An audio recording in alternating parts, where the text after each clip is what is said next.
Bienvenue dans cette nouvelle vidéo. Je vous propose de vous montrer ici toutes les étapes de montage de cette blouse et au passage, je vous donnerai un maximum d'astuces pour vous permettre de réussir à coup sûr votre projet. Alors tout d'abord, il va s'agir de couper bien sûr toutes vos pièces dans le tissu et de les préparer.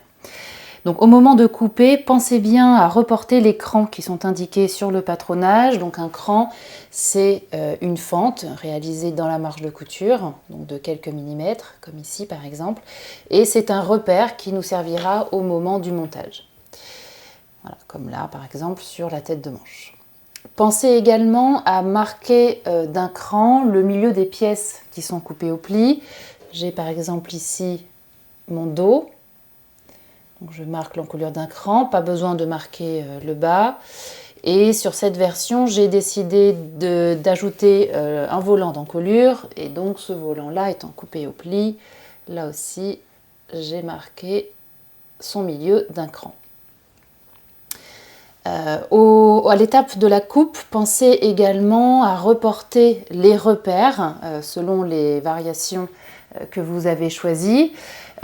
Pour réaliser un volant diagonal sur le devant, il s'agira de reporter la ligne qui se trouve sur le patronage sur l'endroit du tissu. Donc ici, on doit l'apercevoir. Alors, je la marque assez légèrement pour éviter qu'elle ne soit visible une fois le volant monté, même si en principe, il va venir la recouvrir. Donc ici, moi, j'ai utilisé une roulette et un papier carbone pour reporter ma ligne ainsi que les deux repères. Vous pourrez également reporter la pince qui se trouve au dos, qui n'est pas nécessaire, mais qui vous permettra d'avoir un modèle plus cintré. Donc dans ce cas, la pince sera à reporter sur l'envers du tissu. Pour l'option bas de manche élastiquée, je reporte le futur emplacement de l'élastique sur l'envers de la manche et je reporte également les trois repères. Donc pour reporter les lignes, alors le mieux c'est de le faire vraiment au moment où vous coupez les pièces et sans bouger votre patronage, simplement en le soulevant ici, vous venez glisser entre les deux un papier carbone. Enfin, c'est une des méthodes, c'est celle que je préfère, donc par exemple ça. Donc un papier carbone que je pose sur mon tissu, par-dessus je pose mon patronage et avec une petite roulette comme ceci, je viens rouloter sur la ligne du patronage, ce qui marque donc mon repère sur mon tissu. Alors comme là il était assez peu visible avec la couleur de papier carbone que j'ai ensuite repassé cette ligne au moyen d'un critérium craie. Donc c'est super pratique parce que c'est très fin et c'est un marquage qui pourra s'effacer très facilement. Pour ce modèle, vous aurez simplement deux pièces à thermocoller. Il s'agit de 2 des 4 pattes de boutonnage. Et pour thermocoller vos pièces, moi je vous recommande de commencer par thermocoller un grand rectangle de tissu et ensuite de venir y couper vos pièces. Ce sera plus précis. Et enfin, dernière étape préparatoire, il va s'agir maintenant de bloquer certaines lignes en y posant un droit fil thermocollant, comme je l'ai déjà fait ici. Donc bloquer, ça permet à ces lignes-là qui sont nécessairement extensibles, puisque coupées dans le faux biais, ça leur évite de se déformer au moment de la couture et également au fil des lavages et des portées. Donc pour savoir précisément comment bloquer, je vous renvoie vers la vidéo détaillée sur cette technique, accessible soit en flashant le QR code sur la notice de montage, soit en cliquant sur le petit i qui s'affiche en haut à droite de votre écran si vous êtes sur YouTube. Donc sur le devant, je bloque l'encolure et l'emmanchure sur l'envers du tissu. Et sur le dos, je bloque l'emmanchure, l'épaule et l'encolure. Toujours sur l'envers du tissu.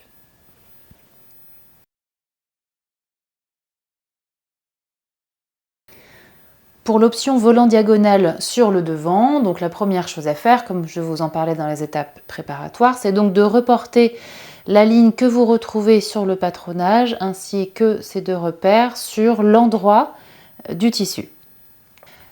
Ensuite, je vais m'occuper des volants en tant que tel. Donc je mets de côté mes devants.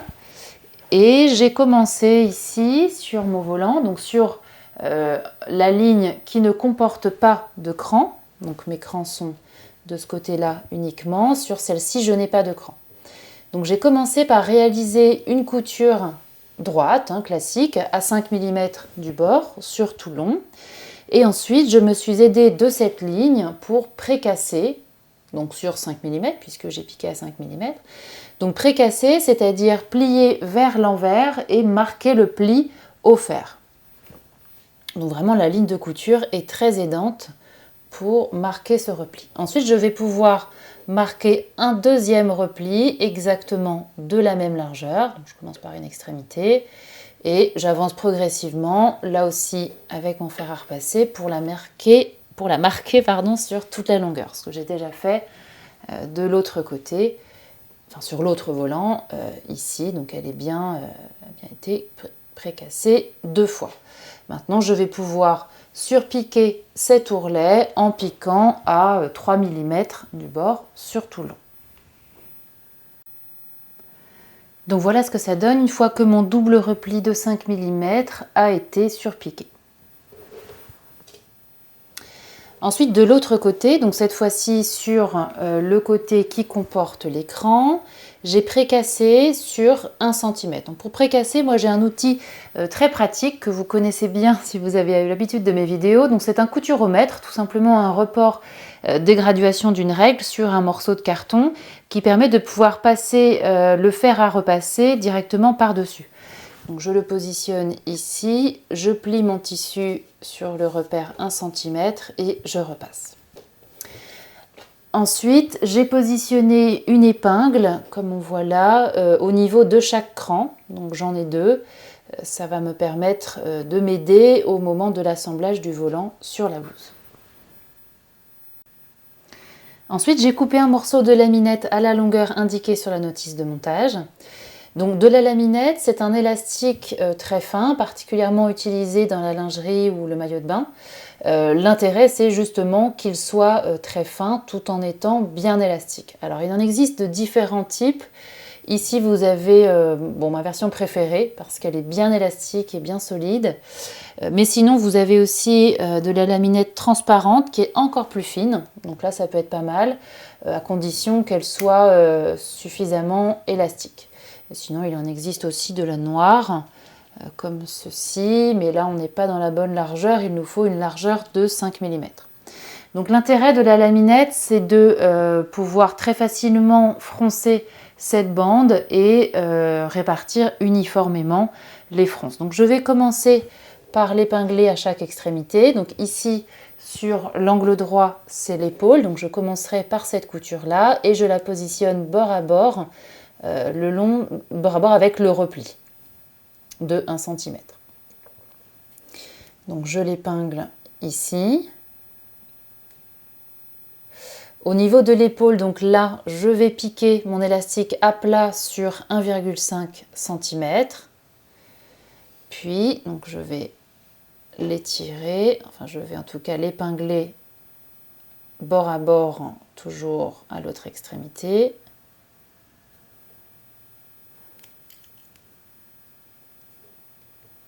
J'épingle. Et une fois que j'aurai commencé à piquer à plat sur 1,5 cm, je vais pouvoir étirer mon élastique, le positionner bien bord à bord avec mon repli, et là je pourrai piquer tout en l'étirant, donc ce qui va me permettre d'obtenir une bande froncée, donc comme j'ai fait sur l'autre bande. Donc voilà ce que ça donne, ma laminette a été piquée et naturellement ma bande est froncée et les fronces sont réparties uniformément. Et une fois que mon volant est froncé, je vais pouvoir l'épingler sur l'endroit du devant. Donc je vais l'épingler en recouvrant cette ligne d'environ 2 mm pour la cacher. Et je commence par faire correspondre donc l'angle droit qui correspond à l'épaule. Et là, je le positionne bord à bord. J'épingle.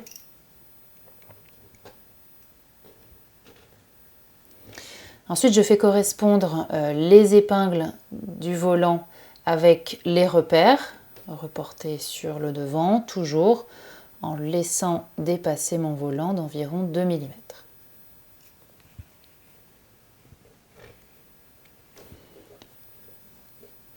Et ma deuxième épingle avec mon deuxième repère.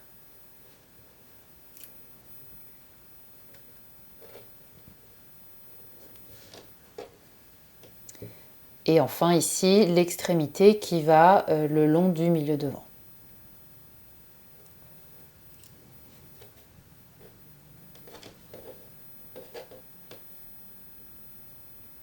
Bord à bord toujours. Donc ensuite, entre ces différentes épingles, je vais pouvoir en positionner d'autres.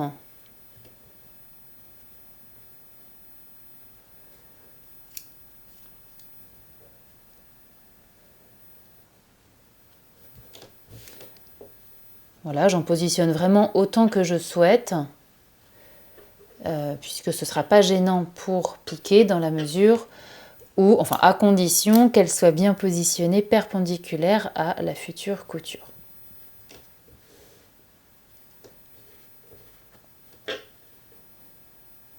Alors pour m'aider, peut-être avant d'épingler ou après, peu importe, mais j'aurais pu repasser avec pas mal de vapeur ce volant pour en fait écraser les fronces et bien positionner cette partie-là. Voilà, ça aurait été peut-être plus facile. Quoi qu'il en soit, je vous recommande de le faire avant de piquer, donc ce que j'ai déjà fait sur l'autre devant. Donc là, on voit que les fronces sont un peu plus à plat. Cette partie-là est plus à plat également, donc ça me permet de vérifier mon épinglage. On va voir que ma ligne est bien fluide. Là, je peux encore rajouter des épingles si besoin. Et maintenant, je vais pouvoir assembler le volant au devant en piquant par-dessus la ligne de couture qui est déjà visible. Puis j'ai piqué une deuxième fois à 3 mm de la couture précédente en allant vers le bord du volant. Donc j'ai deux coutures parallèles ici pour l'assembler. Puis au niveau du milieu devant là, j'ai piqué le volant à 5 mm, tout simplement pour le maintenir en place. Je peux recouper la petite marge de couture qui dépasse. Et au niveau de l'épaule, j'ai piqué à 1 cm. Et je vais maintenant pouvoir recouper mon volant au plus proche de cette couture. Donc ici, je vais peut-être avoir besoin de découdre. Donc je vais utiliser un découpe-vite, voilà, qui est là.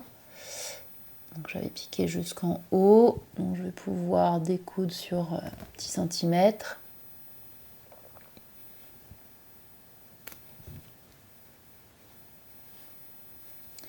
Pour me permettre de recouper uniquement le volant. Attention, je ne coupe surtout pas le tissu de l'épaule, au plus proche de la couture. Donc ça fait le recouper d'environ 8 mm.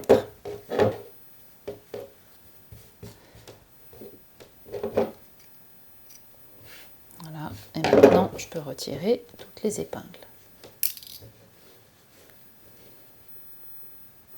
Et maintenant, alors qu'il y ait un volant diagonal ou non, les étapes seront identiques. Donc on va maintenant pouvoir prendre la patte de boutonnage thermocollée et on va la positionner endroit contre endroit sur le devant en faisant correspondre les extrémités et l'écran. J'épingle, bord à bord.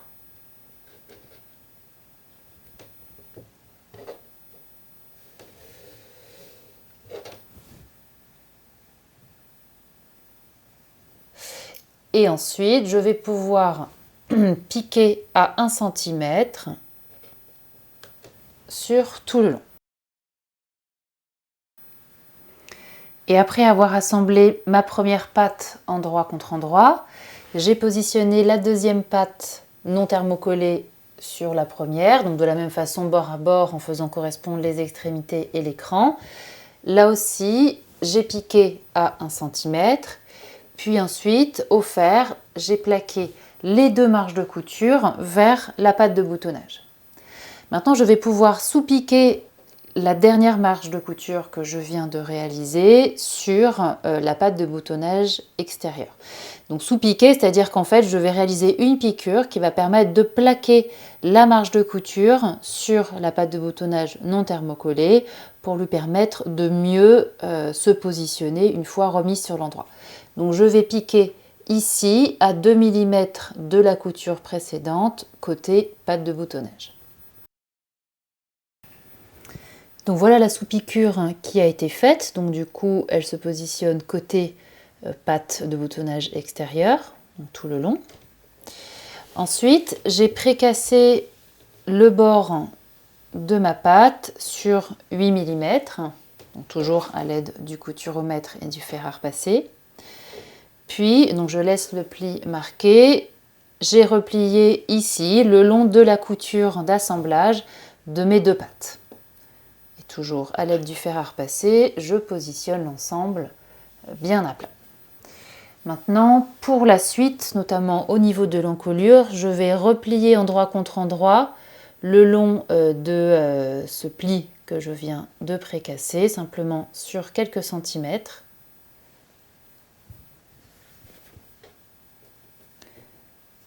Donc ici, j'ai bien au bord la couture d'assemblage de mes deux pattes.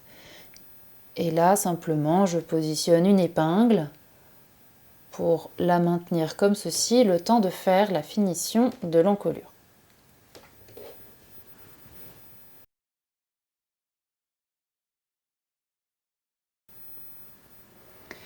Si vous avez choisi de réaliser les pinces qui se situent au niveau du dos et qui permettent d'avoir un modèle un peu plus cintré, et bien dans ce cas, vous avez dû, au moment des étapes préparatoires, reporter l'emplacement des pinces qui se trouvent sur le patronage sur l'envers du dos. Et donc pour savoir comment les piquer, je vous renvoie vers la vidéo qui traite de cette technique spécifique, à retrouver soit en flashant le QR code sur la notice de montage, soit si vous êtes sur YouTube en cliquant sur le petit i qui s'affiche en haut à droite de votre écran. Une fois que les pinces seront piquées, vous pourrez au fer plaquer leurs ressources vers les côtés.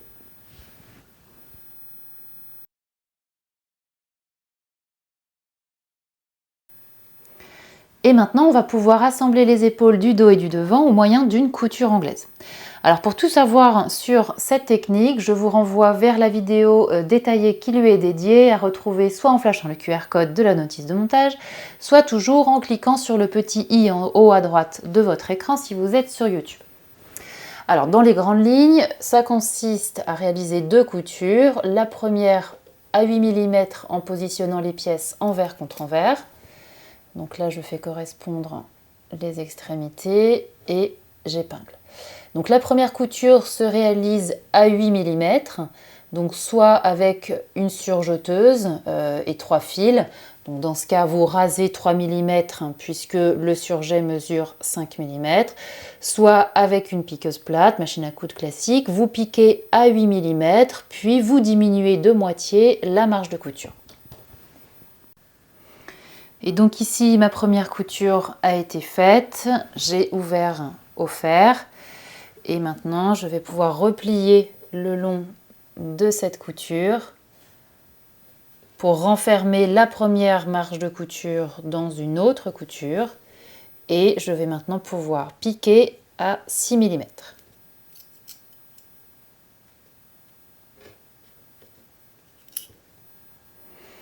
Et donc voilà ce que ça donne une fois que la deuxième couture est faite. Donc on voit aucun petit fil qui dépasse. Et ensuite, au fer, je plaque les marges de couture vers le dos.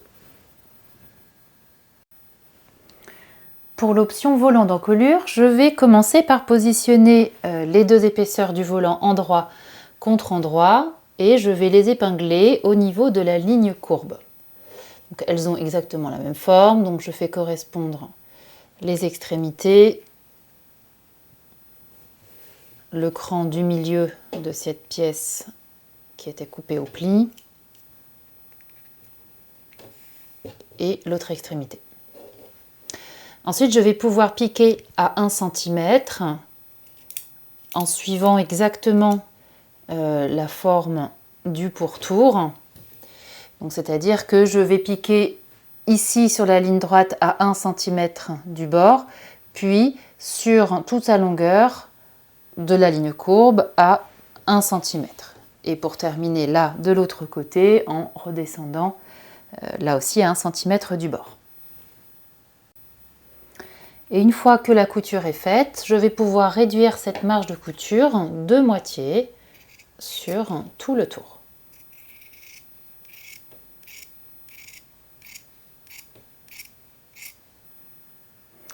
Ensuite, je me suis aidée du fer à repasser pour bien ouvrir mes deux bandes. Et maintenant, je vais pouvoir entièrement retourner le volant sur l'endroit et au niveau des extrémités.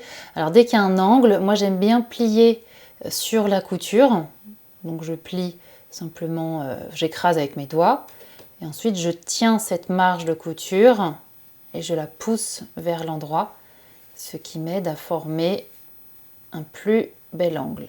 Et pour terminer, je peux également m'aider d'un poinçon, donc cette pointe métallique, pour venir pousser la matière et terminer de former cet angle. Donc voilà, je retourne sur l'endroit et je repasse en positionnant la couture ici bien au milieu et le bas du volant ici bien bord à bord. Et une fois que mon volant a été retourné sur l'endroit et soigneusement repassé, j'ai coupé ici un morceau de laminette à la longueur indiquée sur la notice de montage. Je vais la plier en deux de façon à repérer son milieu. Voilà, donc en son milieu, je peux positionner une épingle. Et je vais épingler cette laminette bord à bord sur le côté qui est resté ouvert. Donc, je commence par faire correspondre les extrémités.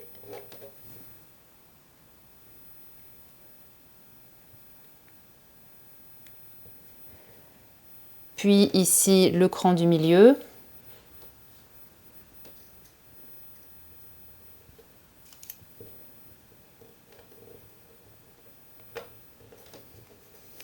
Et enfin l'autre extrémité.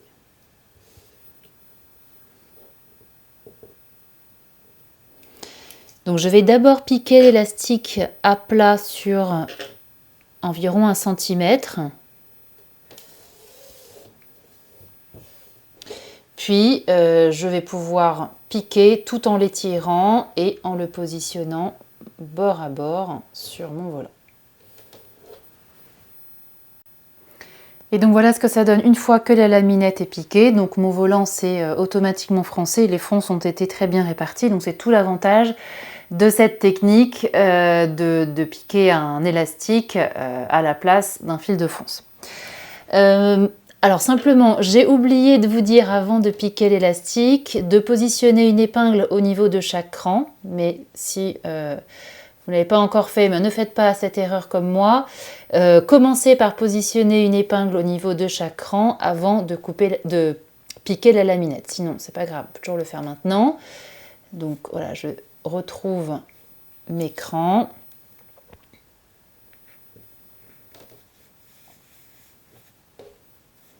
Donc j'en ai un au milieu dos et deux de part et d'autre du milieu dos. Donc au total, j'ai 5 crans.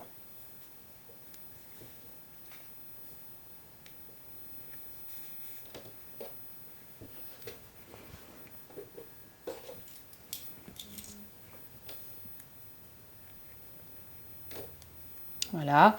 Maintenant, je vais simplement passer un peu de vapeur, un petit coup de fer à repasser pour le positionner un peu plus à plat, en fait, écraser légèrement les fronces pour que ce soit un peu plus facile au moment du montage.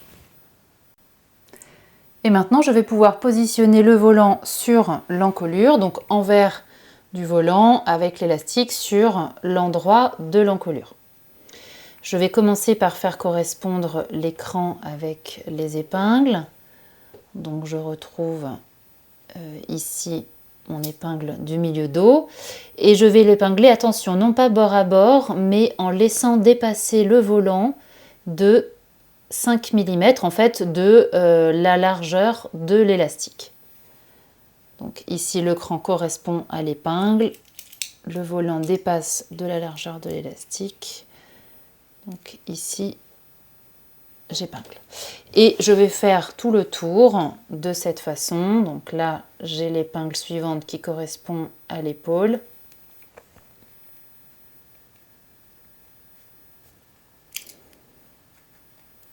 Donc là aussi, il dépasse de la largeur de l'élastique.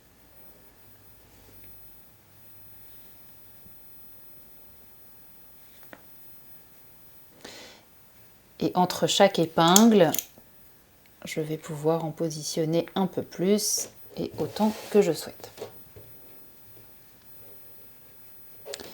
Voilà, là je retrouve ensuite une épingle qui correspond à un cran au niveau de l'encolure devant. Donc là aussi, mon cran est là, mon épingle ici. Donc j'épingle.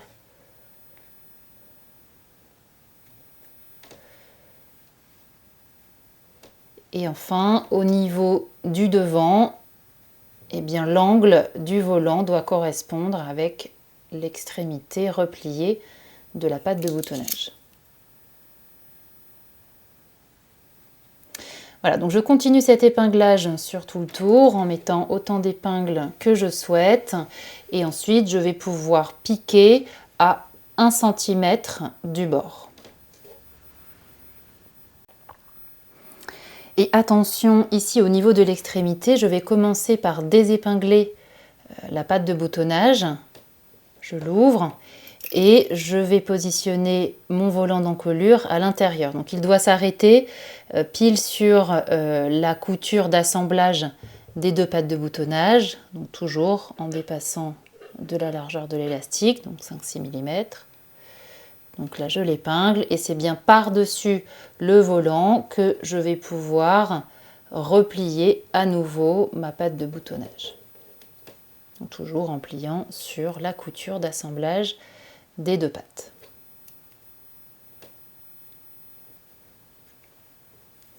Donc ensuite, je vais pouvoir positionner un peu plus d'épingles. Pourquoi pas m'aider du fer à repasser pour positionner l'ensemble bien à plat. Donc comme je l'ai déjà fait ici, et on voit bien sur l'envers que sur tout le pourtour, l'élastique, enfin le volant dépasse de la largeur de l'élastique. Et maintenant, je vais pouvoir piquer sur tout le tour à 1 cm du bord du volant. Et une fois que mon volant d'encolure est assemblé, je vais pouvoir maintenant le recouper de la largeur de la laminette, puisque cette laminette m'a servi uniquement à froncer mon volant et à bien répartir les fronces. Voilà, c'est beaucoup plus facile que d'avoir à les répartir manuellement. Donc soigneusement, je viens recouper le volant sur la laminette qui dépasse. Et maintenant, je vais pouvoir réaliser une finition bordée avec biais plaqué au niveau de l'encolure, qu'il y ait un volant d'encolure ou non. Donc pour avoir plus d'informations sur cette technique spécifique, je vous renvoie vers la vidéo détaillée, soit en flashant le QR code de la notice de montage, soit si vous êtes sur YouTube, en cliquant sur le petit i qui s'affiche en haut à droite de votre écran. Donc dans les grandes lignes, j'ai commencé par repasser mon biais de façon à avoir un côté plus petit que l'autre. Je l'ouvre complètement et je prends ce petit côté que je vais positionner sur l'encolure en mettant le premier pli à 1 cm du bord. Donc parfois, selon les biais, on peut avoir un repli qui mesure entre 5 mm et 1 cm. Ça dépend. Donc le tout est bien de positionner le pli à 1 cm du bord. Donc là, je vais commencer à 1 cm du bord, puisqu'ici j'ai ma patte de boutonnage. Et là, je vais simplement mettre une première épingle. Je ne vais pas épingler le reste du biais. Et je vais maintenant pouvoir le piquer sur tout le tour. Alors surtout sans l'étirer, très important. Limite même à l'inverse en fait, en le laissant très mou, très lâche sur l'encolure. Et je vais piquer dans le premier pli que je vais lui-même positionner à 1 cm du bord.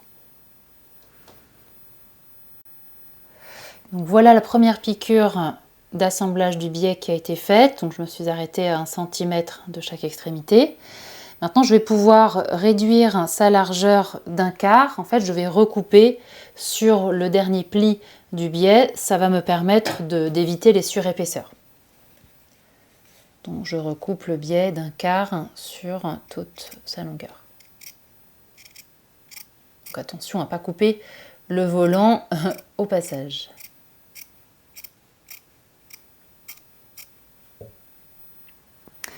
Maintenant, je vais pouvoir recouvrir la marge de couture avec le biais. Et je vais maintenant le glacer, donc c'est-à-dire le piquer à 2-3 mm du bord, simplement pour le maintenir bien positionné par-dessus ma marge de couture.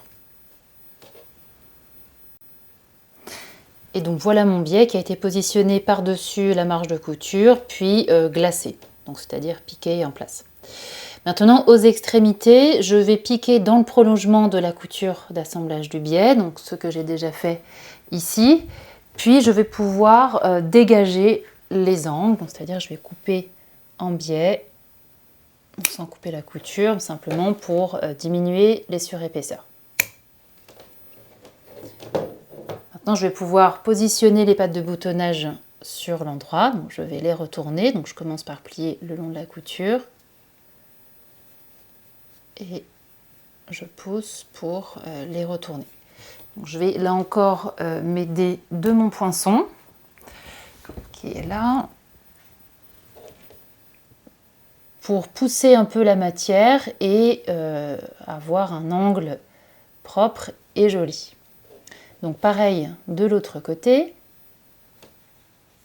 Donc, je plie le long de la couture, je tiens ma marge de couture. Et je la pousse pour le retourner sur l'endroit.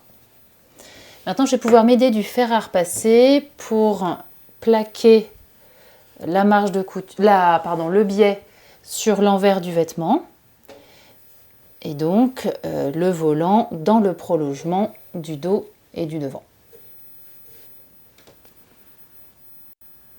Et ensuite, une fois que le biais a été bien positionné vers l'envers à l'aide du fer à repasser, eh bien je l'ai surpiqué en me mettant sur l'endroit du vêtement.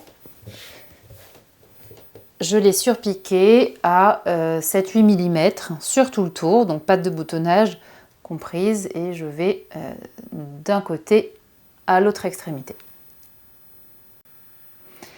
Et ensuite, j'ai fermé les côtés de ma blouse au moyen d'une couture anglaise. Donc exactement le même principe que pour l'épaule. Première couture à 8 mm, une deuxième à 6 mm. Et donc pour un rendu parfaitement propre, sans aucun petit fil qui dépasse. Et ensuite, ces marges de couture, je les plaque vers le dos. Donc si besoin, n'oubliez pas que pour cette technique, vous avez une vidéo très détaillée à retrouver sur ma chaîne YouTube.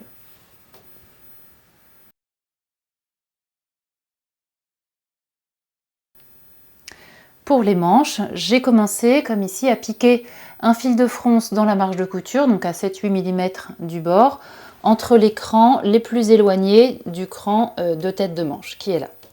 Donc c'est un fil qui va me permettre non pas de froncer, mais qui va m'aider à faire passer l'embut. Donc l'embut, c'est le fait que dans deux courbes qui doivent s'assembler, l'une a plus de longueur que l'autre. Donc là, en l'occurrence, la manche a plus de longueur que l'emmanchure, tout simplement pour donner un bel arrondi au niveau de la tête de manche. Ensuite, au niveau du bas de la manche, j'ai précassé sur 2 fois 7 mm. Alors moi j'ai commencé par surfiler puisque j'avais un tissu qui s'effilochait pas mal, mais c'est pas nécessaire.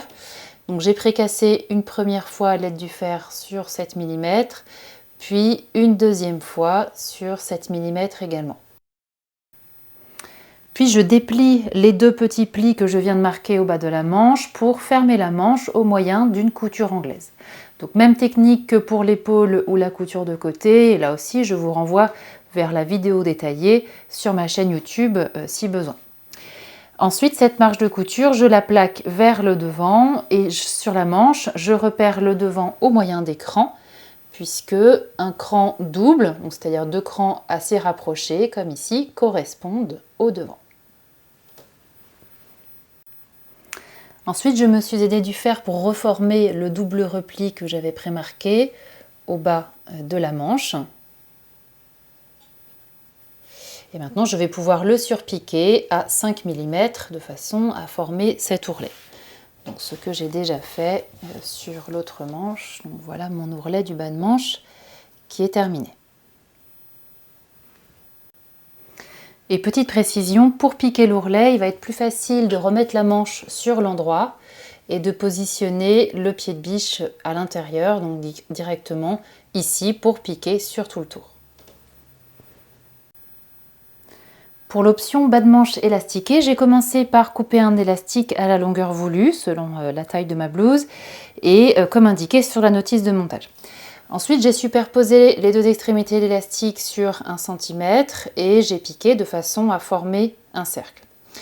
Puis j'ai plié l'élastique en 2, j'ai mis une épingle à chaque moitié et ensuite je le plie en 2 dans l'autre sens pour repositionner une épingle à chaque moitié ici, ce qui fait que j'obtiens une épingle à chaque quart. Ensuite, je garde ma manche sur l'endroit et à l'intérieur, je viens retrouver la ligne que j'ai tracée ainsi que les repères. Donc, je commence par faire correspondre une épingle avec un premier repère, peu importe lequel. Et j'épingle mon élastique sur la ligne. Puis, je fais tout le tour de la manche de la même façon. Donc, chaque épingle correspond à un repère et l'une d'elles correspond avec la couture de la manche. Donc je positionne ces 4 épingles et ensuite, sans retourner la manche, je vais pouvoir positionner mon pied de biche sur mon élastique directement. Donc comme ceci, ici, je vais commencer par fixer l'élastique en piquant là où se trouve une épingle, puis je pourrais piquer entre chaque tronçon, donc entre chaque épingle, en étirant mon élastique et en le positionnant sur la ligne que j'ai précédemment tracée. Et donc voilà ce que ça donne une fois que l'élastique est piqué, donc naturellement le bas de manche s'en retrouve froncé.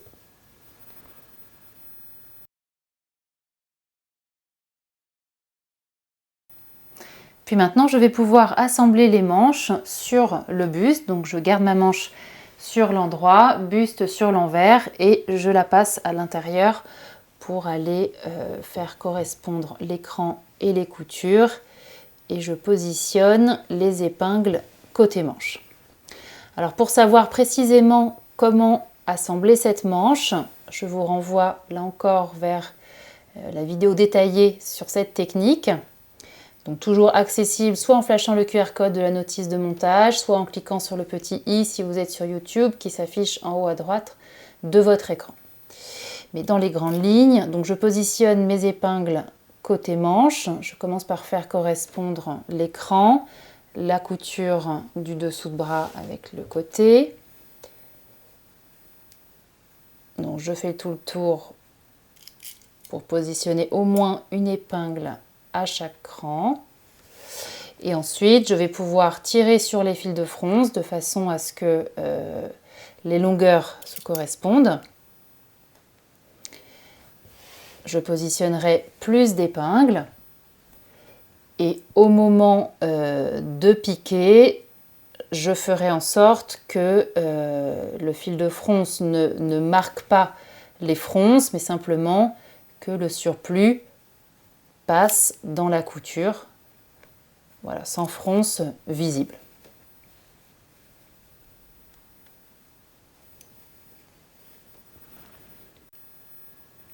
Donc juste pour vous montrer, voilà ce que ça donne une fois que j'ai tiré sur les fils de fronce. Donc là, l'idée c'est de vraiment bien les répartir, bien répartir le volume entre chaque épingle, de façon à ce que ça ne forme pas réellement des fronces, mais simplement comme des petits volants, des petits godets qui seront invisibles une fois la manche montée. Donc là, je peux rajouter un peu plus d'épingles. Donc là, pareil, Donc j'écrase un peu ce volume, cet embu, et je le répartis entre mes deux épingles. Donc voilà, je vais continuer un épinglage soigneux sur tout le tour et ensuite je pourrai piquer à 1 cm. Et donc une fois que la manche est montée, voilà ce que ça donne. Donc on voit bien que la manche gonfle légèrement, donc ça c'est grâce à l'embu. Mais en même temps, on n'a pas de fronces qui sont marquées, puisque grâce au fil de fronce, j'ai fait passer l'embu en volume sans marquer les fronces. Néanmoins, si jamais vous avez des petites fronces marquées ici, ce sera absolument pas inesthétique, c'est pas un problème. Et ensuite, pour réaliser la finition de cette emmanchure, la solution la plus simple et la plus propre, ce sera de réaliser un surfil à l'aide d'une surjeteuse, comme j'ai fait ici. Mais si vous n'êtes pas équipé, vous avez deux autres solutions. Soit vous posez un biais très fin sur le pourtour de l'emmanchure. Et pour savoir comment faire, je vous renvoie vers la vidéo qui traite de cette technique, donc qu'on appelle border avec biais apparent. Une vidéo à retrouver sur ma chaîne YouTube. Ou encore, vous, avec une machine à coudre classique, vous commencez par recouper les effilochures, puis vous faites un point zigzag sur le pourtour de la marge de couture. Ensuite, on va pouvoir finir le bas de la blouse au moyen d'un ourlet double. Alors pour tout savoir sur cette technique, je vous renvoie vers la vidéo détaillée, donc accessible soit en flashant le QR code de la notice de montage, soit si vous êtes sur YouTube en cliquant sur le petit i qui s'affiche en haut à droite de votre écran. Donc en bref, les étapes consistent tout d'abord à précasser sur 2 fois 7 mm sur tout le tour, y compris sur la patte de boutonnage. Et là, au niveau de la patte, je vais pouvoir réaliser un fourreau. Donc je déplie, je la plie envers contre envers le long de la couture d'assemblage des deux pattes. J'épingle.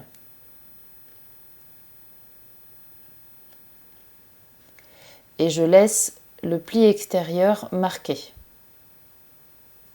Je vais d'ailleurs mettre mon épingle par-dessus. Là, je vais pouvoir maintenant piquer sur le deuxième pli. Alors si je ne vois pas assez, je peux le remarquer à la craie à 1,5 cm du bord et je vais piquer uniquement sur la largeur de la patte de boutonnage. Voilà, donc ma couture a été faite ici, donc je me suis vraiment arrêtée précisément à la fin de la patte de boutonnage. Et ensuite, j'ai dégarni la marge de couture sur une épaisseur, donc j'ai coupé ici et là. Maintenant, je vais pouvoir retourner ma patte sur l'endroit et je vais donc reformer à nouveau mon futur ourlet. Je tiens la marge de couture et là, je retourne ma patte. Et pour joliment faire ressortir l'angle, je vais m'aider comme toujours de mon poinçon pour pousser la matière.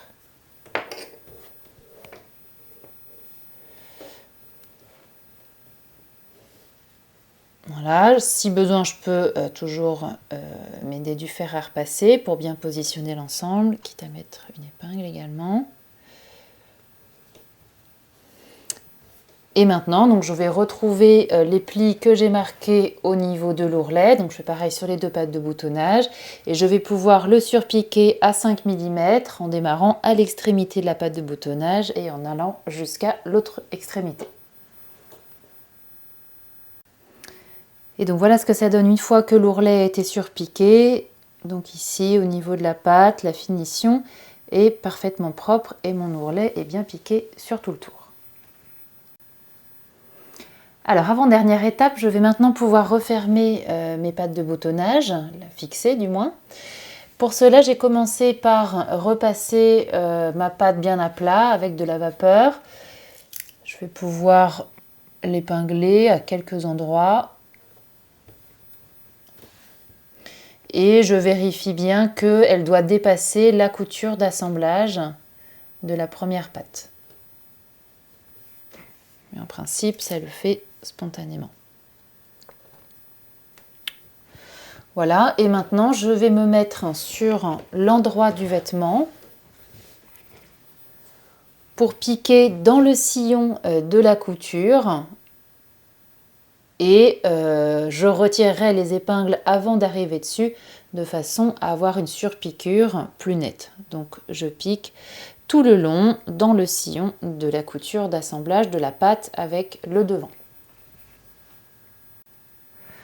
Et donc voilà ce que ça donne. Donc cette couture ayant été faite dans le sillon, elle est quasiment invisible sur l'endroit et elle permet de parfaitement bien prendre la patte de boutonnage sur l'intérieur.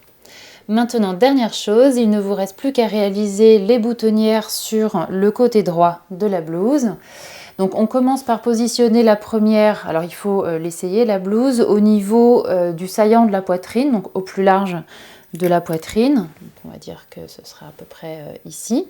Donc vous pouvez les tracer à la craie avant de les réaliser ou bien marquer un point s'il s'agit par exemple de boutons pression. Ensuite, la deuxième à positionner va être celle du haut qui se situe environ 1 cm sous le haut, l'extrémité haute de l'encolure.